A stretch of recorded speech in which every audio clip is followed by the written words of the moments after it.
Хәерле көн, Татарстан, хәерле көн, хөрмәтле телевизор караучылар. Бүген 6 декабрь, сишәмбе. Мин Әзәк Мәҗанов һәм тапшыруыбызның иҗат төркеме барыгызга да күтәренке кәеф теләп калабыз. Тыйнаклык һәм дәрәҗә. Халкыбызның атаклы улы, шагыйрь Сибгат Хәкимнең шәхесе турында сүз алып барганда нәкъ шушы төшенчәләр искә төшә. Шигъриятның сире, аның һәрбер сүзе кеше, халкы язмышы белән бәйле булудадыр мөгаен. Аларның һәрберсе дә эчкерсез. Кайсы шагыйрь ничек кенә дип атамасын, ләкин шигырьнең нигезе тормышта, халыкта, халык язмышында, кеше язмышында. Шагыйрьләр менә шушы җирлектә барсы да бергә очрашалар. Бөтен шигырьнең рухы, материалы тормышның үзеннән, халык язмышыннан төртеп чыга. 4 декабрь официаль Сибгат аганың туган көне буларак билгеләнгән. Ә ул үзе минем туган көнем дип әйтә торган булган. Моның сырын безгә Сибгат Хәкимнең туган ягы Әтнә районы Күлле Кимедә урнашкан музей мөдире Гөлсинә Хәкимуллина ачып бирер. Бүген ул студиябызның кунагы. Гөлсинә ханым, хәерле көн, исәнмесез? Исәнмесез, хәерле көн. Шулай итеп, Тукай премиясе лауреаты халык шагыйрының Сибгат ага Хәкимнең 4 декабрь туган көне дип беләбез инде без. Официаль рәвештә алдан әйтеп киткәнемчә. Ә ул үзе минем туган көнем дип әйтә торган булган. Моның сыры нәрсәдә булган микән? Сибгат абый, мин бик бай, минем туган көнем дип әйтергә яраткан 4-се, 11-е һәм 18-е дигән сүзләр йөрде инде. Ләкин рәсми рәвештә 4-се дип беләбез Сибгат абыйның туган көнен. Һәм шул вакытта билгеләп тә үтәбез инде.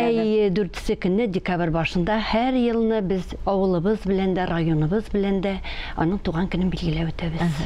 Беренче басмалары Сибгат аганың 31 елда дөнья күргәннәр. Ә менә беренче китаплары кайчан чыккан икән? Сибгат абыйның шигырьләре ул мәктәптә укыган вакытта ук языла. 31 елга кадәр Сибгат Хәким Күлле Кимедә яши. Һәм шунда пионер-вожатый булып эшли мәктәптә. Әдәби кичәләр үткәрәләр яшьләр. Барыбер дөнья никадәр генә авыр булса да, яшьләр ниндидер күңел ашу җаен тапканнар. Әдәби кичәдә үзенең шигырьләрен укый торган булган. Һәм аның беренче шигырьләре аерым басма итеп түгел, ул газеталарда басылып чыккан. Ә менә аның беренче шигырьләр җыентыгы Казанга киткәннән соң 1938 елны беренче җырлар дип атала, ул басылып чыга. Сибгат ага Хәкимнең музее Күлле Киме мәктәбендә урнашкан. Бу искиткеч матур мәктәп, анда бары тик 46 гына укучы булса да, шул кадәр якты. Укучыларыбыз искиткеч тәрбияле. Һәм дә инде алар да әлбәттә Сибгат аганың иҗатына битараф түгелләр, шигырьләр укып күрсәттеләр. Без сездә кунакта булып кайткан идек. Әйдәгез шул балаларны тыңлап карап китик әле. Туып үскән шушы җирнең ямен алыштырмый икән һич нәрсәң. Башка бер ни дә кирәкми. Үзем чапкан пешәннәрне бер туйганчы иснәсәм. Миңа гына шулай тыйыла микән, бөтен рәхәтләре сыңаның. Башка бер ни дә кирәкми. Үзем тапкан чишмәләрне ятып эчтем суларын. Юллар, юллар. Ул куркыныч заман тик үлемне монда шах иткән. Шахитлар юк, яратмаган заман калдырырга җирдә шахитлар. Мин Германия буйлап атлыйм. Эзлә, төрмәләрнең ишеген как барып. Бер елыйсым килә. Алар узган шул юлларга минем капланып. Марий когой кити червезе, да хватиш огочку малим, шагнен, ягатиме палмезем, морем тутлами пелеклим. Лужга енгерем ончишна, чай шолен, шумом вучина, а чай же öyle пешак тутлы, лащ олок шудыгай таман. Улетели лебеди попарно, сосева в далекие края. Улетел и я бы вслед за ними. Да, пожалуй, затаскую я. Әле һаман куркып уянамын. Тышымда мин тышып әсиргә. Нигә мине эзәрлекли сугыш? Саныймы ул таза яшь иргә? Тулы килеш яшьлегемне салдым. Күпләр хәтта салды башларын. Нигә мине эзәрлекли сугыш? Шулмы җитми, шулмы астагын? Әти Әтнә базарынан бәйрәм, шана башын тизрәк актардым. Ат пішәні салам арасынан чиста ак карнын. Күмәш чыкты, китап, Тукай чыкты. Әкиятләре белән, кар белән Тукай кірді иге. Казанда аш, бүтін дөнья тулган пар белән. Давасы юк. Гомер буе бер шир, гомер буе миндә 3 исем. Бөек Пушкин, Лермонтов һәм Тукай. Тукай белән килде эшлисем. Ераклардан тарта биек рухы. Сыңы сулыш, сыңы тыныңны. Алган көнгә кадәр озата бара. Сине, мине, һәрбер буынны. Гөлсинә ханым, әмінә музей ничек барлыкка килде? Аның тарихы нинди? Экспонатларны туплау ничек булды? Сибгат Хәким белән электән таныш татар теле укытучыбыз Луиза Пашемсиева менә шул эшне башлап бирде. Сибгат абый үзе исән вакытта ук аның 70 еллык юбилей уңаеннан 81 елның 26 декабрендә нәкъ менә аның туган көненә туры китереп музей бүлмәсе, моны музей дип әйтерлек тә түгел иде инде ул, ләкин шулай да башлангычы менә шулай барлыкка килде. Үзенең Каләмдәш дуслары белән Сибгат абый кунакка кайтты, үзе лентаны ачып кирде. Бик күңелле чара булды инде ул заманында. Район үзебезнең Әтнә төбәгендә ул беренче ачылган музей. Менә нәкъ 41 ел элек барлыкка килде. Шуннан инде иске мәктәптән ул 94 елны яңа мәктәпкә күчерелде. Безнең яңа мәктәп салып кирделәр. Аерым бүлмә буларак 97 елны Bizim muzey, Milli Muzeyinin filialı olarak işledi. Emine 2010 yıldan Etne Tuğan Yakını İrenu Muzeyinin filialı bulup durabız bugün yakında. Neydi eksponatlar böyle gitti mi müzeye? Sibgat abi birinci muzey açılışına özünün kitapların bir kadar şahsi özüne böyle gitip birilgen eyberlerini alıp kaytkan idi. Kitapxana sizin böyle gitip kaldırgan bu gayle? Mine biz siz körgen, onun hatta şkafı da, üsteli de, iki orundığı da bizning boyliq indi bu. Sibgat abıyның üyeyindən qaytqan böləklər bizge, bölək etib bir dolalarını. Anda Sibgat hakimlərinin tip negizindən minген bişik, bala arbası, şığır saqlana, ənisinin sondığı, kiyimləri, Sibgat abi белән Мөршид апа бүләк итеп биргән, күлмәк һәм шәле шунда урын алган. Алар бөтенесе дә безгә чиксез кадерле. Менә бу китап, бу шәҗәрәләр китабы булып чыкты. Безгә урау юллар аша 1998 елда гына кайтты ул. Шәҗәрәи Нәсәптин дип атала. Һәм Марсель абый Әхмәтҗановның ярдәме белән кул язма китап буларак инде ул аны теләсә кем укый да алмый. Bir-iki битен ул безгә укып күрсәтте. Мәсәлән, 212 биттә шунда язмалар бар. Шәҗәрәи Нәсәптин әбият язалым. Бунда шәҗәрәсе ясалыр. Бу китапдан 3 ел мөкаддәм язган идек. Ул шәҗәрә безгә юлыкканда 4нче атада иде. 4 буын билгеле булган. Кичкенә иде. Без ясаганда 9нчы, 10нчы буыннар да кирделәр. Үзен каю Нәсәптин икәнен белергә ихласлы балалар баксыннар. Кардәшләрен эзләп тапсыннар дию фәһимләнде дип язып куйган. Менә күрәсез белән язылган. Шуның кадәр гыйлем иясе булган Хайретдин бабай. Узган җомгадагына Сибгат чишмәсе бәйгесенә йомгак ясалды. Анда без дә булдык. Репортаж тәкъдим итәбез шуннан. Кыңгыраулар, сары кыңгыраулар, сизәрләр дә давыл кубарын, хәбәр салып уятырлар төсле, бу тынгысыз җирнең улларын. Сибгат чишмәсе бәйгесенең беренчесе Сибгат Хәкимнең 110 еллык юбилеена багышлап Әтнә районында оештырыла. Быелгысы исә икенчесе генә булса да, республика күләмендә узып 300гә якын кешедә кызыксыну уяткан. Татарстанның барлык почмакларында да Сибгат Хәкимнең иҗатын яратучылар бар икәнен дәлилләп, бәйгене оештыручылар исеменә видео язмалар килгән. Катнашучыларның яшенә килгәндә, алар 3 яшьтән алып 80 яшьтән дә артып киткән иде. Шығыш ясаған сабилар дикме, үлкен яшьтәге катнашучылар дикме, кайбер юлларын тыңлаганда күзгә яшь килә.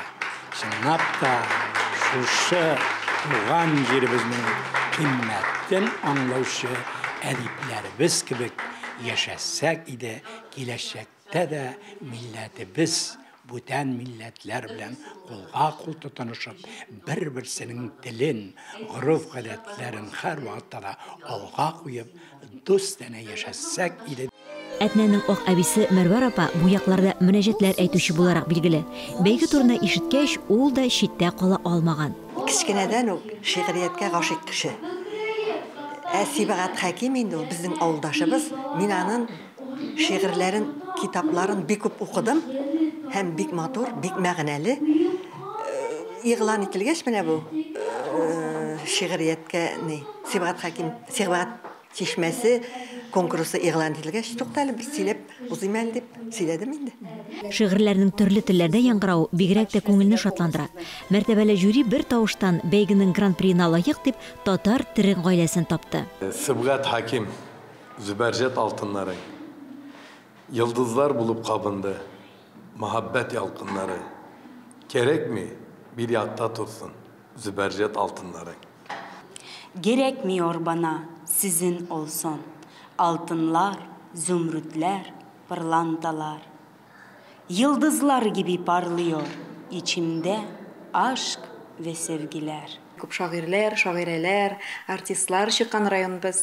Һәм инде безнең киләчәк буыныбызны да нәкъ шулай итеп үстерәсебез килә. Шигырь сөйсеннәр, ятларга өйрәнсеннәр. Сибгат Хәким әсәрләрен генә түгел, гомумән барлык шагыйрьләрнең дә әсәрләрен өйрәнсеннәр. Тирәнтен, туган якны шул шигырьләр аша танысыннар иде. Мәхәббәт темаларында шулай ук киләчәк буыннарыбыз да безнең үзләренең шушы сөйләнгән шигырьләре аша аңласыннар иде. Студиябызда Әтнә районы Күллек Кимедә урнашкан Сибгат Хәким музее мөдире Гөлсинә Хәкимуллина кунакта сөйләшүебезне дәвам итәбез. Сибгат абыйга килгәндә, сез дә бит аны күпмедер күреп калып, күпмедер дәрәҗәдә аралашкан кеше. Менә сезнең күңелегезгә ничек кирип калды? Сибгат абый турында менә кайта-кайта уйлыйм инде. Шигырьләрне укыганнан соң да менә ничек дип әйтим, бер укуда гына бер төрле мәгънә аңлашылса, икенче тапкыр укганда тагын икенче ягы белән ачыла. Беренче мәртәбә 74нче елда мин Сибгат абый белән очраштым, Хәсән Туфан белән. Икесе алар студентлар белән очрашуга килгәннәр иде Казан дәүләт университетына. Шуннан тыйнаклык, сабырлык, шуның кадәр менә кеше буларак искиткеч кеше иде Сибгат абый. Аның шикелле менә Лина апа бик дөрес язган. Салмак кына, тыныч кына, моңсу гына дигән шундый сыйфатлар куллана алаңа. Салмак кына елмаюы белән һәйкәл салды үзенең шигъри гомеренә дә. Чынлап та шулай. Менә безнең үткәргән бәйгебез дә аңа һәйкәл. Аны бүген Күллекиме мәктәбе стеналары арасында шигырьләрен укыйбыз икән. Аны яратып искә алабыз икән. Бу да аның исеменә һәйкәл булып тора торгандыр дип уйлыйм. Сибгат абый искиткеч кеше, аның турында авылдашлары да. Гадәттә Сибгат абый әнисе исән вакытта гел кайтып йөргән. Әнисенә чиксез мәхәббәтле, шуның кадәр туган ягын чиксез яраткан, тик торганда гына туган яг җырчысы дип атамыйлар Сибгат абыйны. Әнисе үлгәннән соң да елга бер мәртәбә кайтып китә иде Сибгат абый, күбрәк июнь айында. Аның публицистик язмасында шундый юллар бар. Яраткан айыммы?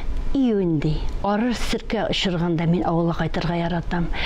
Әллә нинди җирләргә чакырулар булды. Санаторийларга, курортларга июнь айына путевка бирәләр иде, ләкин юк. Туган якка кайту хиссе миндә көчлерәк булды дип әйтә Сибгат абый. Күллекиме авылында туып үскән, бүгенге көндә Кукмарада яшәүче Татарстанның атказанган укытучысы Зөмәрә ханым да хатирәләре белән уртаклашты. Миңа калса, тамашачыларыбызга да кызыклы булыр. Шуны да карап китик әле. Мин Сибгат абыйны укып кына читтән генә белмим, шушы авылда туып, шушы авылда Сибгат Хәким эчкән чишмәләрдән суларын эчеп, аның йөргән сукмакларыннан йөреп, аның белән аралашып үскән кеше, аның ул белгән кешеләрне дә белән бүгенге көндә. Элеке ул безнең семьяның якын дусты иде, безнең бабайны бик ярата иде, аның янына килә иде. Һәм аның кайтканын без балачага да инде балачактан көтеп ала идек. Һәм Әлбәттә, истәлекләр дә бар. Менә бүген Давыл шигыре, Давыл чәчәкләре дигән шигыреның да шундый тарихы бар безнең белән бәйле. Ул безнең белән менә күрше Рус Үртәме дигән авыл бар безнең. Шуның янында бик зур тугайлык бар иде. Анда Давыл чәчәкләре үсәдер иде. Һәм Сибгат абыйның күршеләрендә генә минем беренче укытучым яши, иптәш кызым яши. Анда гел барып аралашып йөргәч, без бер вакытны шунда төшеп киттек. Сибгат абый да безгә иярде. Һәм шунда төшеп җиткәч, ул иелеп Давыл чәчәген өзеп алмакчы булды. Шунда Сәрия кычкырып җибәрде. Сибгат абый, üzмәгез, Давыл чыга бу чәчәкне үзгәч дип. Һәм Сибгат абый киткәннән соң Сибгат абый инде üzмәде. Без инде ул киткәч берәр атнадан шигырьләр күтәрдек. Газета битләрендә, китап, журналларда чыгадыр иде. Һәм бер вакыт шушы шигырь басылып чыкты. Инде без бик сөендек. Ул менә шушы Давыл чәчәкләрен үзәргә ярамый, Давыл була дигәннән шундый зур мәгънә чыгарып, сугыш һәм тынычлык темасын күтәреп чыккан иде. Сибгат абыйның шигырьләрен укыганнан соң менә күңелгә шундый фикерләр килә. Ул әнисен чиксез яраткан. Аерым бер тема буларак Әнкәй хатирәсе дигән аның шигырьләр циклы бар. Туган телгә мәхәббәт, шул әни темасы белән рәттән йөри торгандар. Туган телгә, Габдулла Тукайга мәхәббәт тик торганда гына Сибгат абый, мин шигърияткә Тукайның паратында килдем дип әйтергә яратмагандыр бәлки. 38-нче елына басылып чыккан Парат поэмасы шуңа мисал булып тора. Мәктәбем дә, телем дә ул Тукай. Тукайдагы кебек тел кайда? 1000 елдан соң да синең илем, кайтасыңны беләм. Тукайга дип язу белән Сибгат абый бик хаклы. Тагын икенче бер шигырендә күрдем гомеремдә бу җирнең күп төрле шагыйрьләрен. Сиңа табынган шикелле бер кемгә табынмадым. Синнән башланды татарда шигырьдә шаулы гомер. Башка бер кемнән дә түгел, тик синнән шагыйрлегем дип язган Сибгат абый. Туган якка булган мәхәббәте дә аның һәрбер шигырендә урын ала. Нинди генә сүзләр дип әйтсәгез, менә бер дә катлаулы гыйбарәләрдә кулланмаган, гади сүзләр белән үзенең мәхәббәтен аңлаткан. Үрләреңне меңгәч туган ягым, рәшәң белән битем юдың син. Һәр вакытта бергә уртаклаштың, барын юган син. Яки икенче бер шигырендә авыруыма табиб кирәк түгел. Йөрәгемнең беләм давасын, һәр ел сайын кайтып иснәп киләм авылыбызның чиста һавасын. Менә күрәсезме, авылга кайтуы аңа илһам биргән. Чынлап та заманының күренекле кешеләренә багышланган Муса Җәлил, үзенең дусты Хәсән Туфан, аларга багышланган шигырьләре чиксез күп. Кайсы гына әдипне алма, Сибгат абыйда аларга карата әйтелгән фикер бар. Мин Сибгат абыйга бүләк иткән китапларны быел карап чыгарга туры килде менә. Беләсезме, аны шигъри остазыбыз дип атаганнар. Сибгат абый, сез үзегезнең иҗатыгыз белән дә, үзегезнең гаиләгез белән дә, үзегезнең яшәешегез, тормышыгыз белән дә безгә үрнәк дигәннәр. Димәк, бөтен кешегә дә үрнәк булып яшәгән Сибгат абый. Кешегә каты бәрелмәс, сабыр, тыйнак, шуның кадәр кешелекле кеше иде Сибгат абый. Менә аның матур шигырьләре җырга да бит ятканнар, шулай бит күп кенә композиторлар аның шигырьләренә матур җырлар иҗат иткәннәр һәм аларның эчендә шулай ук зур тирән мәгънә ята. Музыка ягыннан гына түгел, ә инде иң беренче чиратта сүзләр ягыннан. Сибгат абый белән Сара Садыкованың икесенең арасында иҗади дуслыкны әйтми китү мөмкин дә түгел. Мөршидә апаның истәлекләрендә дә бар. Алар икесе кереп утыралар да, аларга күнгенә дә җитми, кич белән дә иҗат итәләр. Шәй дә ясап кертеп куям дип Мөршидә апа шулай әйтеп, димәк, иҗади дуслык аларның гомерләре буена барды. Каберләр дә янәшә бит татар зиратында. Мәсәлән, ханым, менә безнең телевидение фондында нәкъ менә язма саклана. Сибгат ага шушы хатирәләр белән үзе уртаклаша, ничек алар Сара ханым Садыкова белән җырлар иҗат итү турында. Миңа калса бу тамашачыларыбызга кызыклы була. Шулай карап китик әле бүленеп. Үземнең илне сагынып кайтам һәр вакытта. Менә үзеңнең ягың, үзеңнең туган илең итүрендә үскән шул каеннар, миләшләр барсыннан да кадерлерәк. Шул ук сөтле, шул ук кара ипи. Менә Сара ханымның ijат эшчәнлегенә мин гаҗәпләнәм. Ул әле мин барып кергәч чәй куя, бераз бушый, аерылып тора. Бер ярты сәгатьтән ул яңадан тотына, яңадан 4 сәгать буе утырасын. Мин инде арыйм, арып кайтып китәм. Ул әле һаман пианино янында пианино тукылдата. Менә бу элекке интеллигенцияның бер таланты микән, фидакарлыгы микән хезмәттә. Алар менә шушылай эшлиләр. Алар халыкка хезмәт итәләр. Гөлсинә ханым, килеп көнегезне безнең белән башлаганыгыз өчен зур рәхмәт әйтәсебез килә. Әтнәдән кадәр юл тоттыгыз сез безгә бүген. Изге эшегездә бары уңышларны теләп калабыз сезгә. Рәхмәт. Бүгенгә менә шулар. Мин Эльза Әхмәтҗанова сезнең белән сау булашам. Һәр көнегезне матур фикерләрдән генә башлагыз. Исән, имин булыгыз.